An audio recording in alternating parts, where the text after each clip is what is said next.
Hello, everyone. Welcome to our Cooking Without Looking TV show. I'm your host, Alan Preston. Today, we have a special guest who came to America from Cambodia when she was just 7 years old. She'll prepare her Cambodian egg rolls. And Annette, you're in the kitchen today, right? Yes, I am. Yes? Yes. I know you are. And you're going to prepare something called your delicious corn curry chowder, right? Yes, sorry, my phone just went out. It just was ringing. So, yes, Alan, I'm going to be preparing the corn chowder curry. It's just an added ingredient to give it an extra punch. But more so, I'm going to show you how to make milk out of walnuts that will add to the soup. So I look forward to doing that. That sounds interesting. Well, I'm sure everyone wants to stick around for those two extraordinary recipes. And Sylvia Stinson Perez is also here with us today to provide extra cooking tips if you're blind or visually impaired. Hi, everyone. Hi. Hi. All right. Let's see, where are we here, Annette? Yeah, Alan, thank you. And today we have a great, really interesting guest. Her name is Saven Van. She comes all the way from Cambodia. Welcome, Saven. How are you today? Thank you. I'm doing great. How about y'all? Good. We're doing wonderful. I understand you came here from Cambodia when you were only 7 years old. I want you to tell me a little bit about yourself, about your vision, how you lost your sight, and also about your important organization. Okay, well, like you said before, I came in 1979 at the age of 7, landed in Oregon due to, for refugee asylum just because of the war in Cambodia at the time. Now here, presently, I am a mother of 3 daughters, 12 grandchildren. Also the president of the Visually Impaired Blind Society. We've been around for about 7 years now. I lost my vision about 10 years ago due to diabetic retinopathy. And VIGS is a nonprofit located in Atlanta, Georgia. One of our vice presidents here, Tony Asbury. Hey, sis. Thanks to them and their hard work and dedication. Our mission is to pretty much to help promote independence, productivity, help with financial resources as well as educational, so that those who are blind, visually impaired, who've lost their vision, can live a more fulfilling life. Semblance to a normal life before vision loss. We believe that mental health is a very important aspect, because when you lose your vision, especially like myself, who lost my vision 10 years ago at the age of 41, you're so used to seeing and doing things and everything. All of a sudden now, you can't do it anymore. You can't drive, you can't do it, you depend on people. So, we promote independence. And so the best way that we figure is to help with just social events and activities to bring them outside of the house, because when you stay in the house, all you're looking at is, you can't see anything. So you're pretty much just stuck behind the house. And a lot of people do believe that they are stuck behind the house, but we're here to tell them that no, we can still do things. We travel.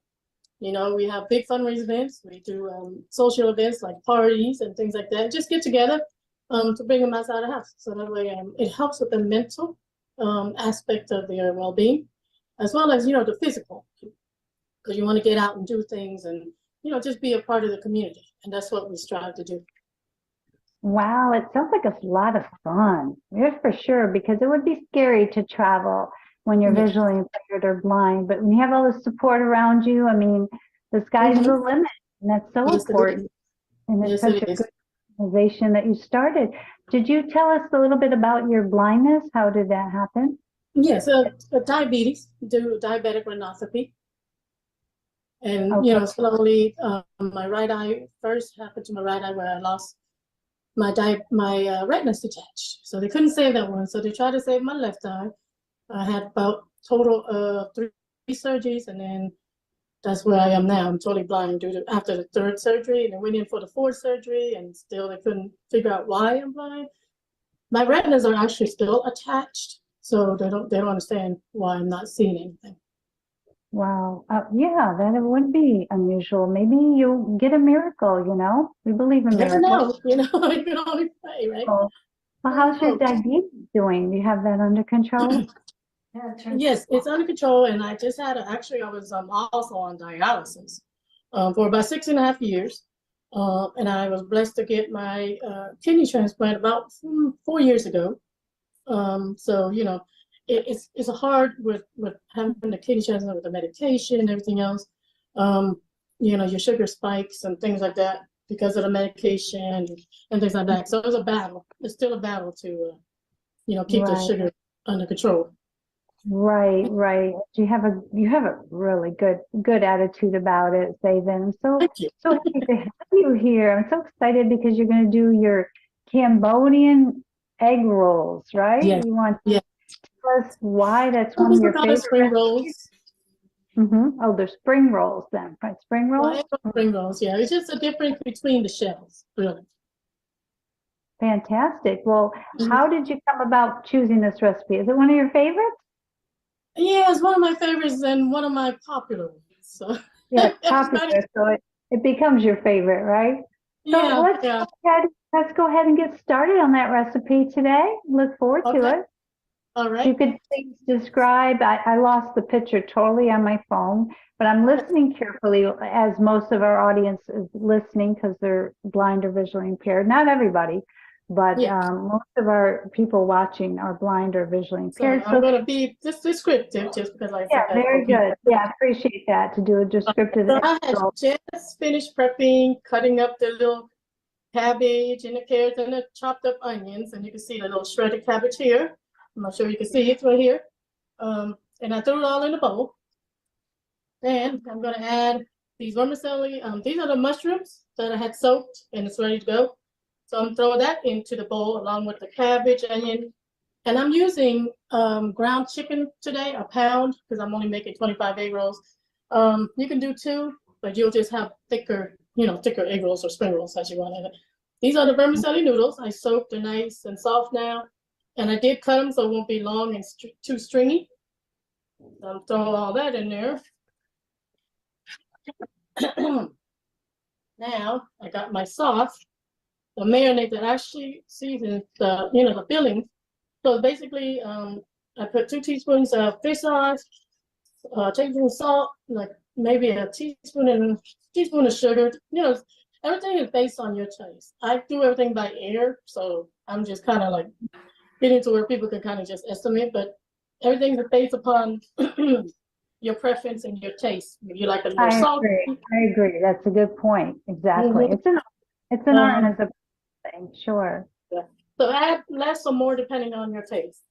And then I just put a little bit of black pepper, garlic powder.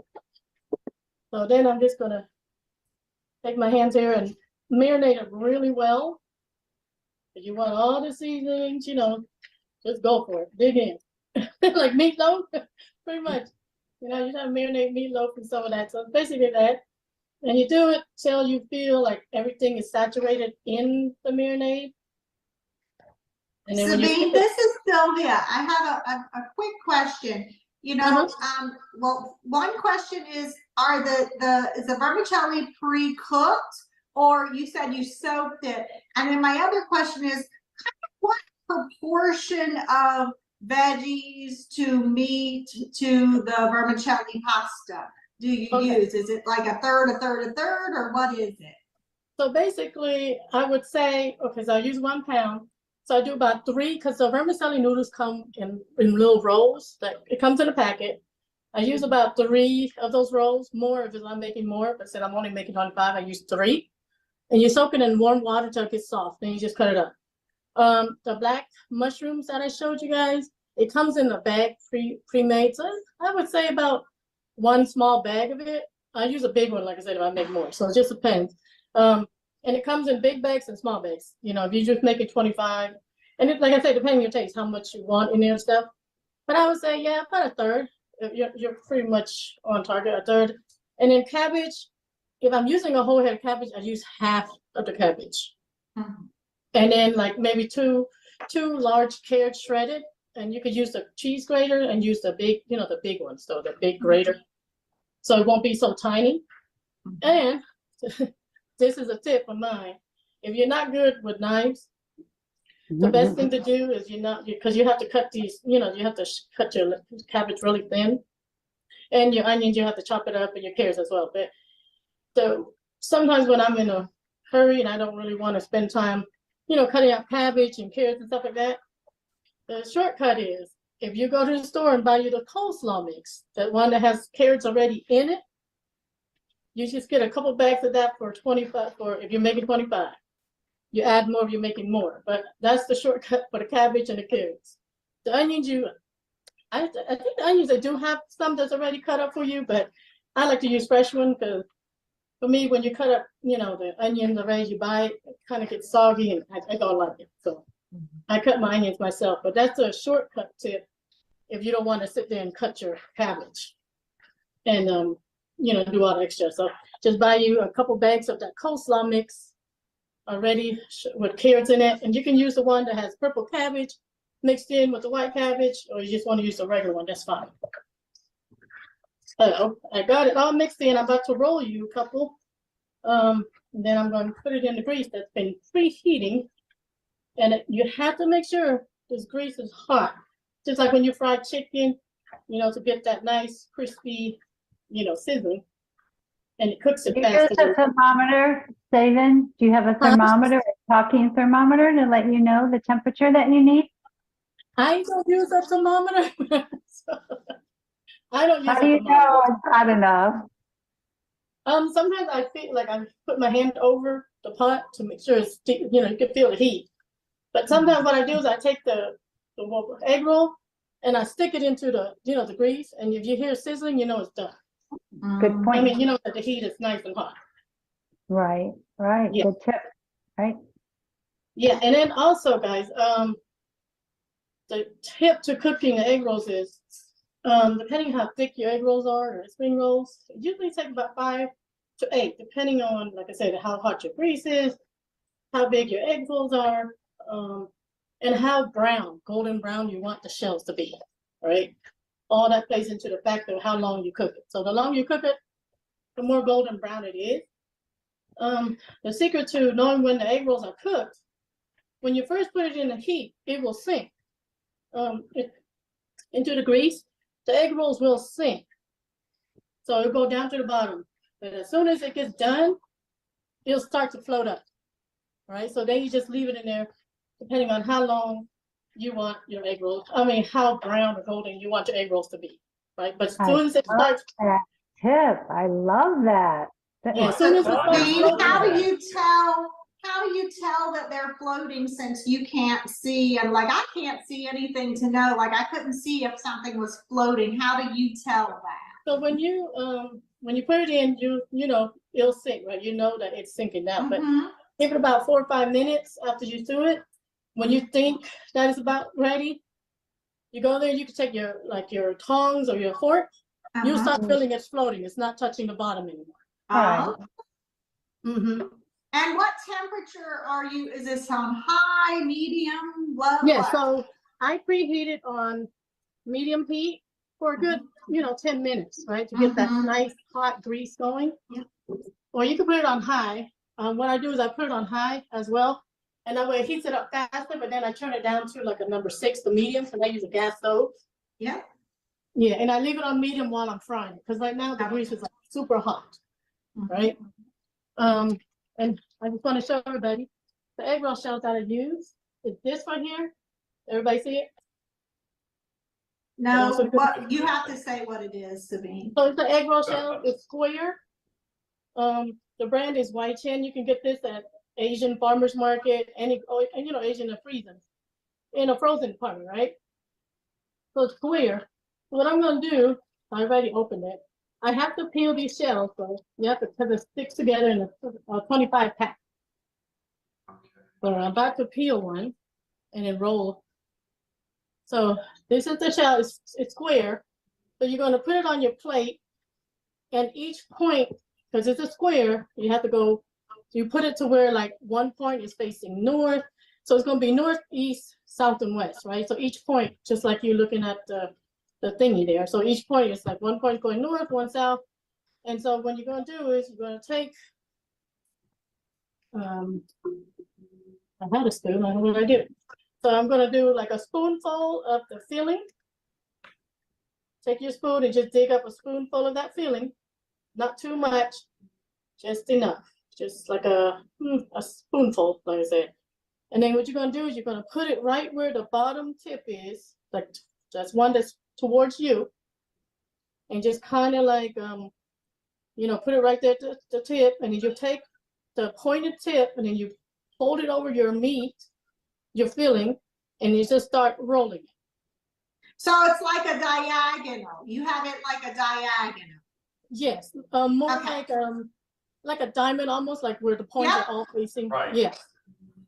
Okay, so then you roll, and then you get to the center where the other 2 points are. You fold those 2 points in, fold it in, and then you hold it, and then you fold it. So you just keep rolling. And then when you get to the end, you're gonna take your finger, dip it into the egg wash. The scrambled egg is 1 egg. And all you do is you just pretty much just scramble the eggs and just leave it in, because that's what seals the egg rolls, and it seals it better than water. You could use water if you don't have eggs. And you just roll it until you know, and then just do it like that, roll it. And then it's gonna look like a little burrito. So, Sabine, this See. is Alan. I have a quick question. show it. for I you don't know about if the anybody who egg can see wash. it can see. So you see it? It's like a little burrito, right?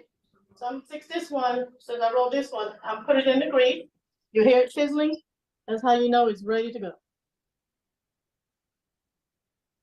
So it's sizzling now. And then once that's done, I'll take it out. So it should be, since it's nice and hot, it shouldn't take me that long at all for that egg Do you roll. need any, Saban, do you need any kind of special pan for this? Or Yes, any kind of, you know, you can stainless use your, so what I have noticed is you can use it in an air fryer if you want to do it that way where it's less grease. But I use it in a pot or a deep skillet, right? You want to make sure there's enough grease so when you drop it in there, it sinks to the bottom, covers the egg roll. okay. That's But how you you can know. use That's the why. air fryer, so that's a good alternative. Yes, you can use it in an air fryer. What you want to do is, because you know, chicken, pork, you know, they all have their own grease, you know, their own fat in it. So, but most people, what they do is you can do it in the oven as well, but you want to rub like olive oil, a little olive oil on it. That way, you know, just to get a little bit of that, you know, that little oil just to make it fry better. Is But- that Right. after the egg wash? That's after the egg wash? Yeah, You put after the you oil? finish it. Yep. That's when you're about to cook is when you put rub the Mhm. olive oil just lightly around, you know, the egg roll. So I just made another one. See, so, and trust me, when you first do it, it's going to come out different sizes and everything. You know, but it'll be all right. Yes, practice makes perfect with that, right? Yeah, practice makes perfect, you know, so I'm just making, and also if you want to make it, and if you, let's say you don't cook the whole thing right now, what you can do, you can freeze it in like a Ziploc freezer bag. I usually do about 5 in each bag, that way it'd be a snack. You know, when I want a little bit, I can just, you know, as a snack. So right now it's not floating yet, so it's still cooking. I just checked it. And I also have like a plate. I put some what you call it, paper towels on it, so it kind of absorbs the grease when you take it out. Oh, good. But If So you, if you cook it in the oven, Sabine, how long does it take? From what now? I'm sorry. If you were to cook it in the oven and bake it, like how long would that take? Well, with the oven, I believe it's gonna take a little longer. I would say, depending on your oven, you know, because everybody's oven temperature is different. I would do Yeah. like 400 for like at least 15, and you can tell by the color, the golden brown. And some Or people, does it, so if you can't see the golden brown, if you touch it, is it gonna feel like more crispy kind of? yeah, versus- crispy, yeah. But I would do at least 15 for 30 minutes, depending on where you're at, your oven temperature and all that. But the best thing to do is you can find in like, like the deep fryers that people have for their fried chicken and stuff. All right, I think this egg roll is done. But it is nice and floating over here. That was quick. So Saban, if you use them as a snack later, of course you put them in the baggie and freeze them after they've been cooked, right? Not after you see. No, you freeze it before. Oh, before you fry, and then you have to refry your snack. Yeah, then you just have to fry it. And I would like take it out. You want to fry it. That's why you have to be careful when you fry it when they're still frozen. You know what I'm saying? But that's when you want to do it, because if you don't, it's going to get soggy and the shells will tear. Oh, So once you slice, they put 5, and then you take it out. Defrost it a little bit so that way, at least it won't stick together, because it will. And then once you do it, you deep fry it while the grease, while it's still kind of frozen. So, okay. but it won't pop like you think it will. All right, so Okay. it's done. This one is done, and it's nice and crispy. I could tell. I don't know if you can see it right here. For those who can see. So you hear the crispy shell? That's how it sounds. So this one is done. And I just turned off my grease because I'm gonna roll these and keep it for later. But I do want to cut one up so you can see how it looks on the inside. Here. Cut this one. It's nice and hot, so careful. The best time to eat it when it's nice and hot, and just, nice and crispy. Okay. And here, voila. It's nice cooked on the inside. You can feel the noodles, you know what I'm saying? So I have to taste it because I did not taste my marinade, y'all. I don't know if it's salty or not. All right, perfect. I've done it so long, it's kind of, what you call it, second nature. So that's it, guys. That's how you Very make good. egg rolls. Sabine, I have just a couple of quick questions. Maybe I Sure. missed a couple of things there. That egg wash you were talking about, do you use that any place other than to seal the outside of the egg roll, spring roll? You said one at the egg? The egg wash. Yeah. What about it?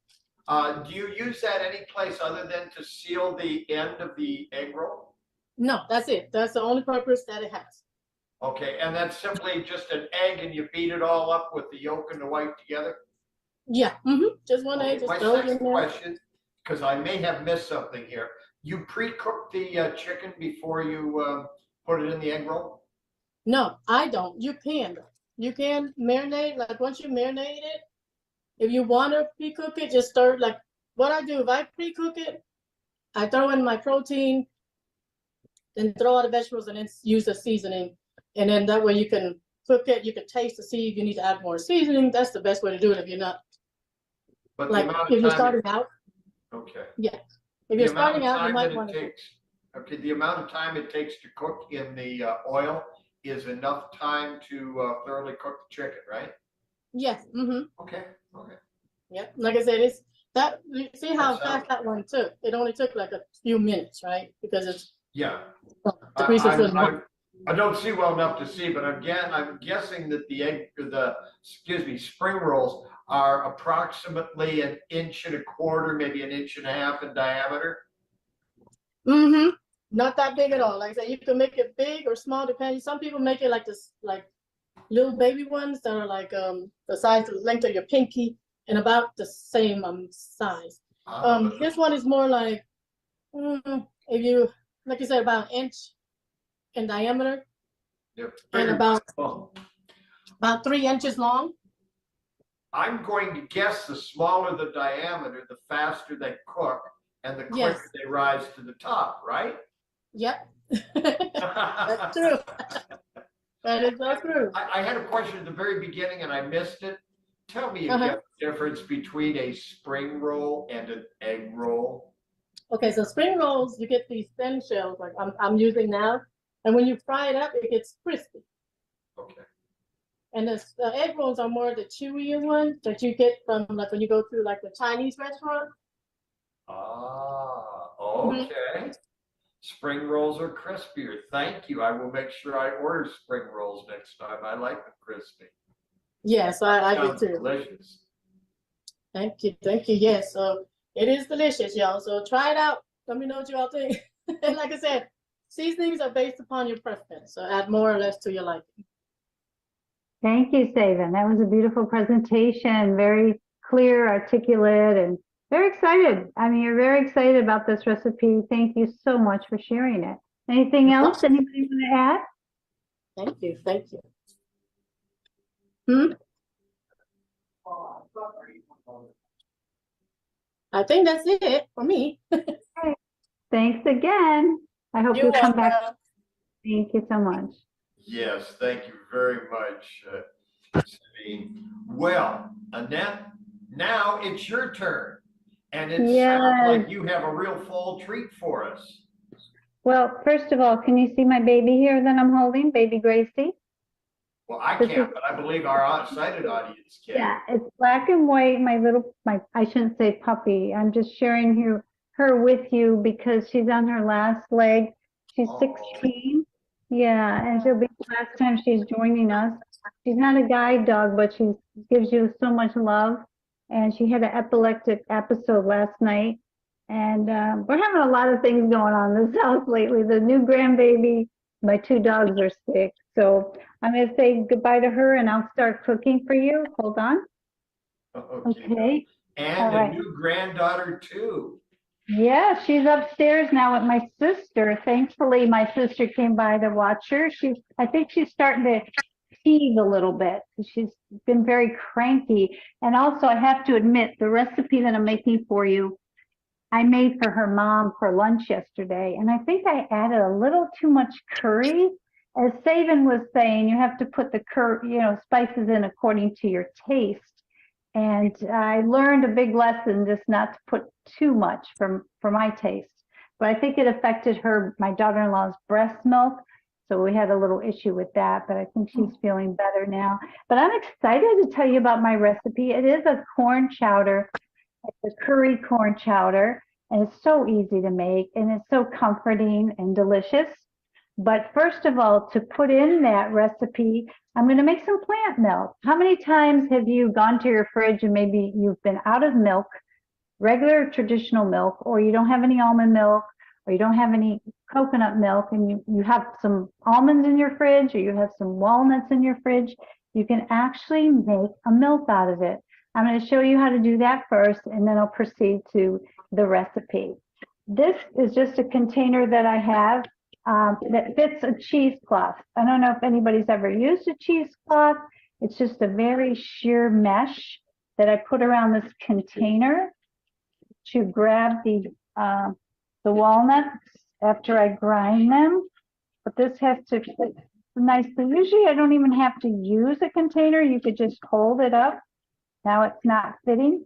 And if you don't have a cheesecloth, which I got on Amazon, it's pretty easy, you could use a stocking. Does anybody wear stockings anymore? But you could use a stocking.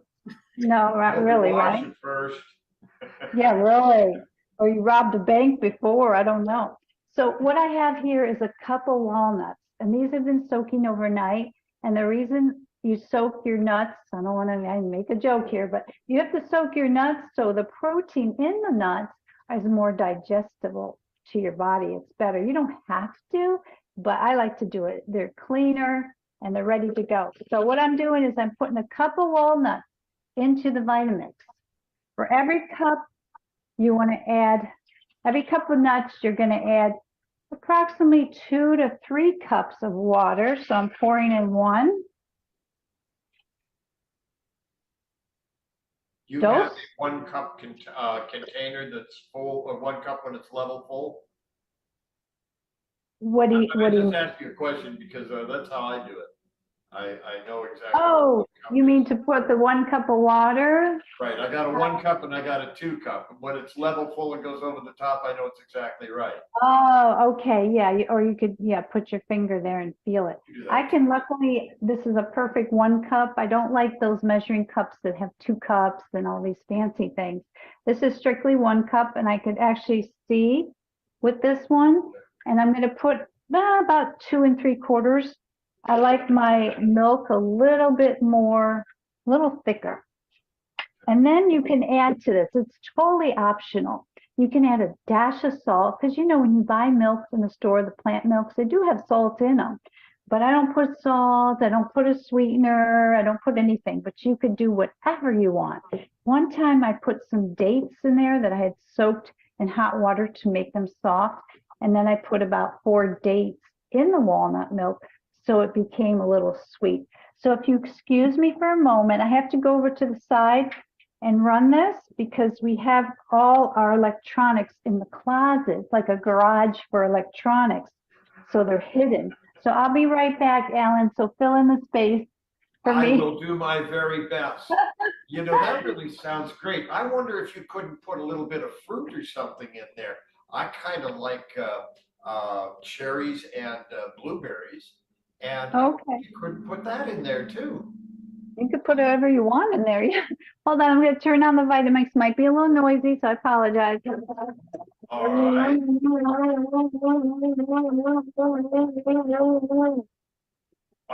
you have a little saying that you go through that gives you the right amount of time? I don't know. I have a Nutribullet. In fact, I just bought one recently. I wonder if that's very similar to what you have. But Okay, I'm yes, back. I used to use almond milk. I found out it doesn't mix real well with Jello pudding.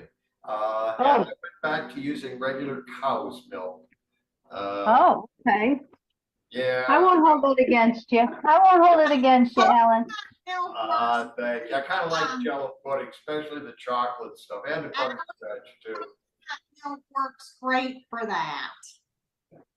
What, Sylvia? Excuse me? Can you repeat? He's talking about making pudding, and I'm Yeah. telling him that coconut milk works great for That pudding. works better. Okay, Mhm. so thicker. All maybe. right.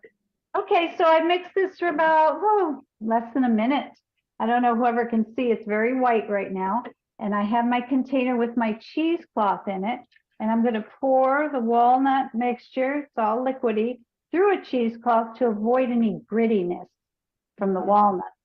Another important thing is make sure your hands are very, very, very, very clean when you start to squeeze this walnut milk.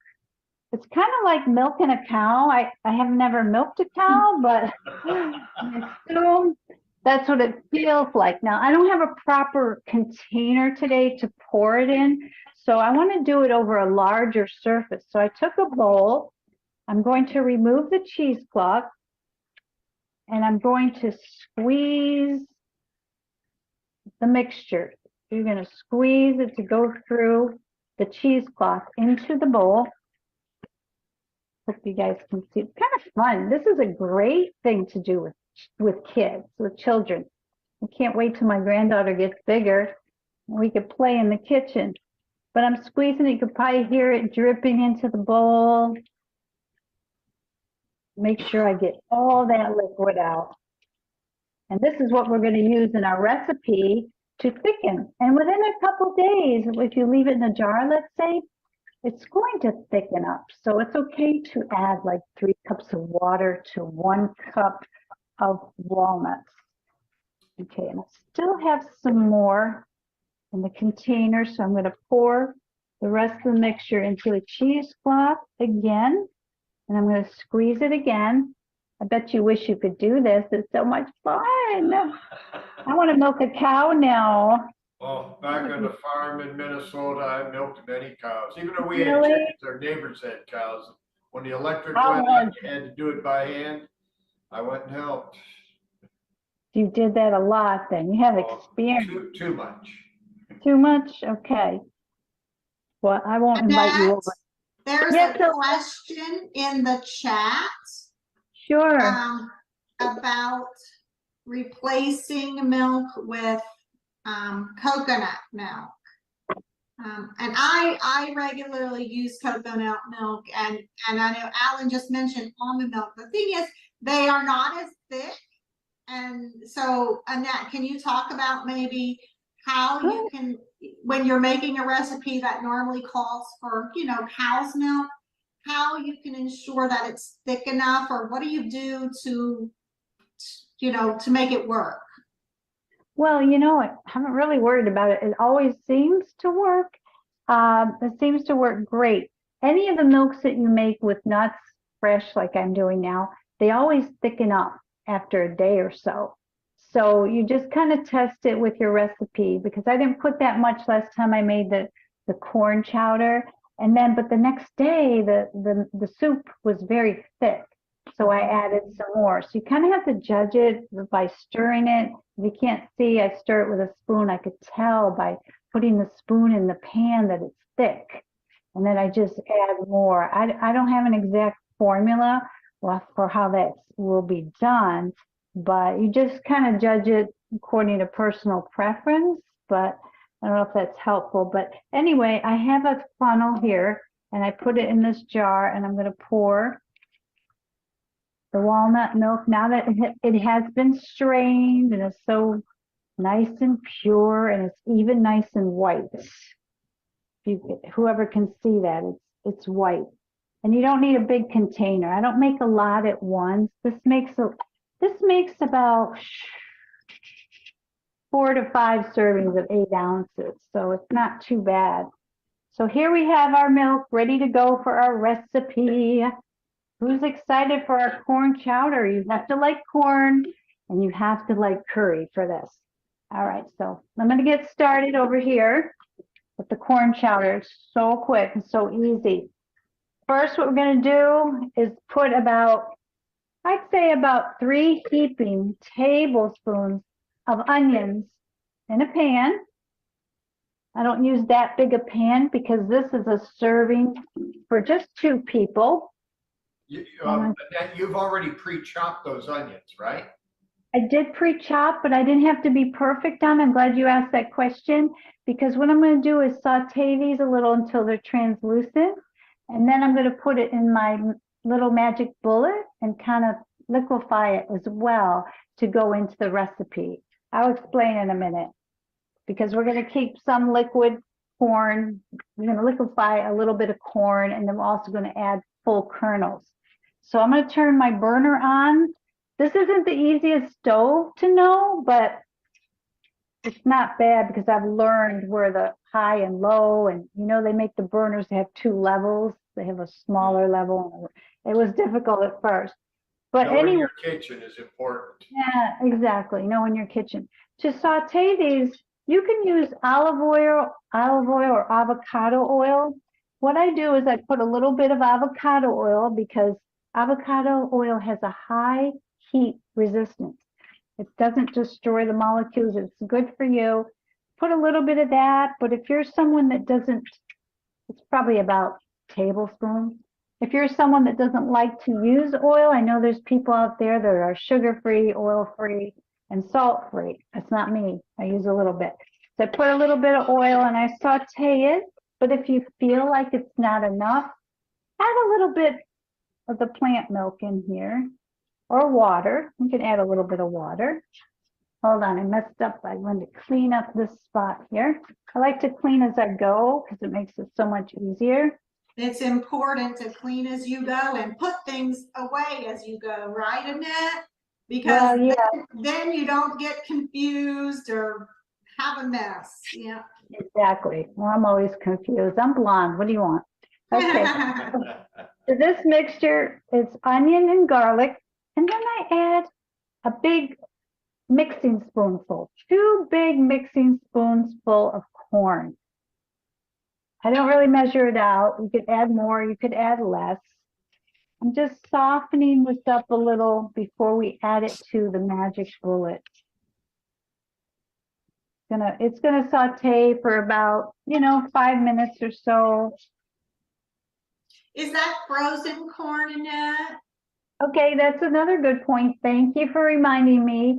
You can use a whole bag of frozen corn. I think there's about, the last one I bought had about 13 ounces in it. This one, today I'm using actually canned corn, organic canned corn that I get at Target. I love this. It's so easy. And you know, corn doesn't have to cook much at all. So Mhm. to this mixture, as they're sauteing, let's add our spices on here. More spices. We got the onion, we got the garlic, we got the corn. And now I had told you 3 teaspoons of curry. But since that, I apologize, I changed that to 2 teaspoons. Yay! I think I got sick on the curry. I don't know if I got sick on the curry or what, but I'm just going to add 2 teaspoons of curry this time. Can It's a you little, add more curry later on? oh, of course. Of I course, you can thought add, so. yeah, of course. You can add salt and pepper too for taste. I'll add that later on. And you can even add this curry later on. You don't have to add the curry while they're sauteing. I have always found that it's easier to add a little in than to try to take a little out. Mhm. Oh my gosh, that's a great That was point. only a joke. You're so right. You're so right. And now instead of salt, I'm using the cocoa. I'm going to take this off the burner for a second. Liquid aminos. They just have more nutrients. It's like a soy sauce. And it's called Bragg's is the brand. And I add about 3 tablespoons of this to the mixture. In Oh, place you of know salt. what? I had my tablespoon upside down. So when I tried to fill it, it really didn't fill. It went, okay, that's one of the things when you're visually impaired. Okay, so 1, 2, and 3. Of course, it's like Saban says, it's to taste. You could add less or you can add more. Now, where'd my walnut milk go? Here it is. I'm going to add some walnut milk now, about a cup. I already had some in here. Let's add about a cup there. So we could put this in the magic bullet and it won't get all stiff. We need some liquid to make it work. Okay, so I'm stirring it up. Put a couple more seconds on here. Make sure the onions and the garlic are cooked up a little bit. So I know you might be saying, well, I guess it's a good dish for fall. Are we in fall yet? When does fall start? Next September? week. Next Next week. week. 21st. All right. Okay, so this is a good fall dish. It's got the correct colors. I just want to wipe up as I go here. Got a little bit of curry on my stove. Okay, yeah, I it's kind of exciting. thought- I always thought cornbread was sort of an all year round thing. I'm not making cornbread. I'm making corn chowder. Corn chowder, I'm sorry, yes, corn chowder. I always thought corn chowder was kind of an all year round thing. Anytime you it know, was cold outside. I Yeah, think I think it could be. I eat soup in the summer. Of course, our AC is down to like what, 76 every time. Oh, So it's cold inside, okay. exactly. Some people say, well, you can't eat soup. Shouldn't eat soup in the summer. I'm going to eat whatever I want to eat. I'm not worried about it. Okay, so now that it's sauteed, this is just part of it. And that's it. And then you pour it in to the magic bullet container. Oh, this one. You know And what? This one. if you're making a bigger portion, you could use a blender or an immersion blender. Exactly. This is a small portion. In fact, this container is a little bit small. I would use the Vitamix, but like I said, my Vitamix is in the garage, not my house garage, but we call it a garage, a closet where I don't have to display all my appliances on the counter. They're all electrically hooked up inside the closet. Okay, so I'm adding all the sauteed onions, garlic, and 2 big spoonfuls of corn in the NutriBullet. Then I'm going to put on the bottom part the blade. You can see that. Some people see that. It's like a light yellow. Put it on the NutriBullet. Excuse the noise. So Go for it.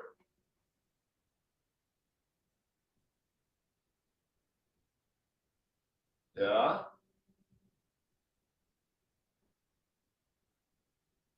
So I'd say that's about 30 seconds or so. I love this NutriBullet for smaller recipes, but of course, like Sylvia said, you have a bigger portion, just going to double, quadruple everything. So I'm pouring it back into the pan. Okay, let me get my back into the pan. Then I'm going to add the rest of the corn. This is hearty. You can serve this, we'll show you, with chips or crusty bread. Put it back on the burner, and we have to add, now I could feel that this is pretty thick. And you noticed earlier, I only added about half a cup of liquid. So now I'm going to add another cup, 3/4 of a cup more liquid to it. Is that your walnut milk? That's the walnut milk that I made, yes. Okay. And of course, you know, you could use any milk. I'm a big, you know, I'm vegan like 95% of the time. And if I run out of something, if I have nuts in the fridge, I'll make some milk with it. So I'm going to add some pepper. And you know, an important thing to kind of mention, and maybe you could even talk about, is that different milks give it a different taste. Like I'm a big coconut milk person. And there is definitely a different flavor from coconut milk to almond milk to, I actually am not even sure I've had walnut milk. So. Oh, you've missed something. And also Brazil nut milk is delicious, but very costly. It has a lot of selenium in it. Okay, I'm going to taste this, and like you said, coconut milk would actually go good with this because curry and coconut go together. So I'm going to taste a little bit of this. I'm a big taster. Some people don't taste their food. I have to. All cooks taste their food in that. My sister doesn't. My sister doesn't taste her food. Okay, it needs a little more aminos, which adds a little bit more sodium. And that's about it. Now just cook it through a little bit. It's better if you can serve it like in a couple hours because all the ingredients marry into the soup and it becomes richer. Right now it's not giving me that rich, luxurious feeling that usually you get. But I don't know if you can see this. It's just, right now it just looks like a yellow mixture. I can't even see the corn. But I'm going to add a little more curry. I know I wasn't going to add a lot of curry. Okay, so I'll just add another half a teaspoon. I don't really taste the curry at all. Now, and when can you put this away in the refrigerator overnight and reheat it the next day, and it'd be a lot better? It's even better then. Yeah, it's even better.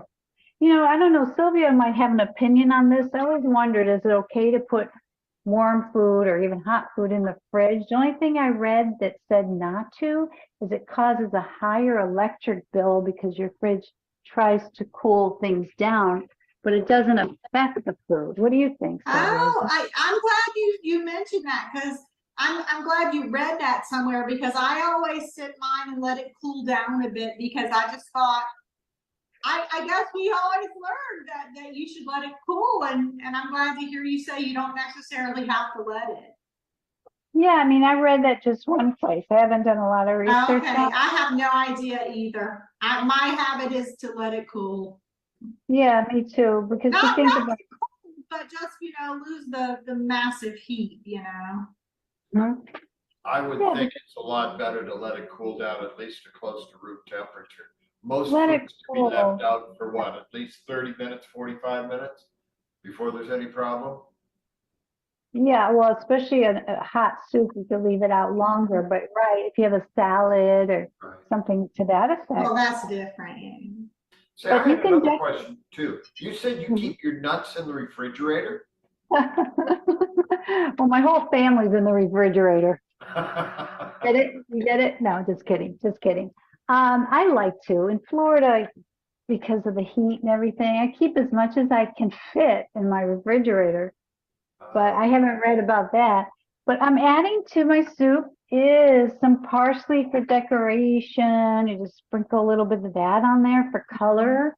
Mhm. And then also another thing you can add, which is fun, is a dash of hot sauce in the center. It's going to bring some color, some red color. And then I have some corn chips here. I found unsalted at Trader Joe's. If you could find big pieces, it's better. Right now I have a bunch of small pieces, but I just put it around the edges. Or you can use crusty bread. Nothing better than crusty bread that you put in your air fryer or your toaster. So I'm going to hold this up. I shut my burner off. It's still sizzling over here, but I'm going to hold the dish up, put the corn chips around the edges. You got a little parsley in the middle. It's nice and creamy. And then when you scoop it up, you're going to get those pieces of corn that they love so well. Can you see that okay? Who's sighted there that can see? Help me out here. I'm sure it looks If great. you can tilt it forward a little bit towards the camera. Forward, like that? Yes, ma'am. That's perfect. No, pretty soon it's going to spill out of here. Let me just Yes. take a No, look. that's good. That's I good. bet Yes. that smells great too. Melissa? I'm not just saying this because I made Yes. it. This is the simplest, easiest, quickest recipe you'll ever get. And it wasn't even, And then if you aren't going to use like the aminos thing you talked about, what's a substitute for that? Because that sounds like something hard to find. Yeah. no, you can find this at Walmart. They have it at Walmart now, but a substitute for this would be regular soy sauce or salt, just regular salt, Mhm. or pink salt or Celtic salt. Or, now it's high in sodium, which is soy sauce is high in sodium. It has 310 milligrams per teaspoon, but all it has is the ingredients are vegetable protein from soybeans and water. So it does contain soy. And if you're allergic to soy, please don't use this. But as far as it gives you a little more, oh, I know, this is exciting. It gives you 16 amino acids that you need for your body, like arginine and cycline, lysine, and tyrosine. All the scenes are in here. There's quite a few. So the purpose of using this would be to get some amino acids in your system, or you can use a mineral salt like a pink salt, which will give you a lot of minerals also. So that's about it, guys. I hope you try it sometime. It's easy, it's quick. I even tried it with squash the other day because I didn't have corn. And it wasn't as good because it was frozen squash and there were little squares and the texture just wasn't the same. The corn is the best. So thank you guys for letting me present this, and I hope you enjoy. Ciao. I think that Fabulous. sounds great. Sylvia, Annette? did you have any other questions? No, it sounds fabulous. Do It we really have any does. questions from people in our audience today? We do. We have a comment from Melissa. Melissa, you want to jump in? Sure. I was literally just saying, yes, you do learn, at a younger age or whatnot, that you're supposed to cool down the food before you put it in the fridge, but it really doesn't matter. Your fridge can't gauge the temperature of everything that's in there. So it doesn't run like an air conditioner where it stays cool, when it feels like it's warm, something warm is in there. It does change on its own. But as far as having to let things cool, you do not have to. And you were talking about keeping your nuts in the refrigerator. I personally keep them in the fridge, but also enjoy making them last even longer and putting them in the freezer because nuts have oils in them and they can turn rancid. So peanut butter, all of that is in the fridge for me. Mine never lasts long enough for it to. I have a nut for nuts. Yes, Sylvia. I don't blame you. They're very habit forming and very easy. That's why they say just have a palmful a day. But if you eat out of the bag. Definitely. Saving does that. She has nuts as a snack all the time. We're on the phone. I'm like, what are you It's eating? a healthy Some nuts. snack. I have nuts every morning with my yogurt, a handful of walnuts. Easy to do, and that's omega-3s with the walnuts. That's why I love them, because I don't Yeah. eat a lot of fish. I throw them in smoothies too. Yeah. In that Well, bullet. why, Yeah. yeah, but why waste them in the smoothie when you could chomp on them? That's what I say. Well, I you just know, pour it them out adds- on the it lid makes a when I take a smoothie better, mouthful of too. yogurt. I take a couple of nuts with it, and it's a great little breakfast in the morning before I go do a swim. It's crunchy. Yeah. All right. Well, I want to thank you, Annette, very much, and Sabine, Welcome. and Sylvia. Thank- And thank all of you in our audience today for joining us on the Cooking Without Looking TV show. Also, a special thank you to the Blind United for all of your support. If you'd like today's recipes, as well as recipes from past shows, please go to our website at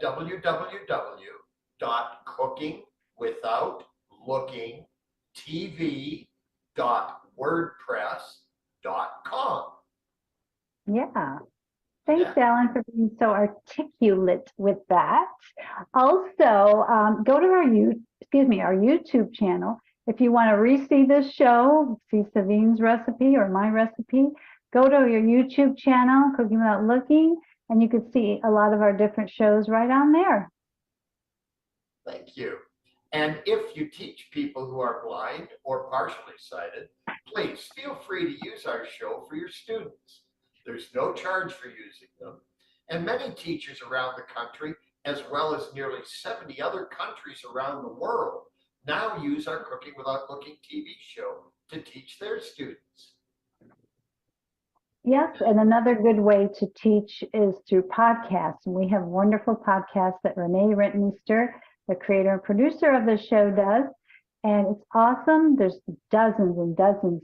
And you just get the podcast wherever you get your favorite podcasts. It could be on Spotify or even Google or what have you. There's many, many locations to do that. So I hope you will go ahead and check out our podcast. Yeah, I think it's also available on Alexa Oh, devices. absolutely. I'm partial to Google, but yeah, Alexis as well. Okay. And if you would like to donate to Vision World Foundation, and we hope you would, to help us change the way we see blindness, please go to our website at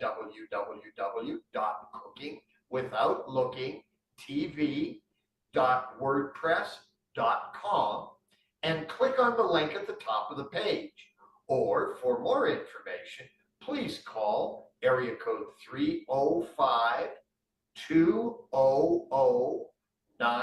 305-200-9104. Yes, thank you, Alan. So on behalf of all of us here at Cooking Without Looking, we're going to have another show in October. So I hope you'll show up for that. So we thank you from the bottom of our heart, from Renee, Sylvia, Savine, Alan, and I, that you have come to the show today. And thank you so much for joining us. So bye for now.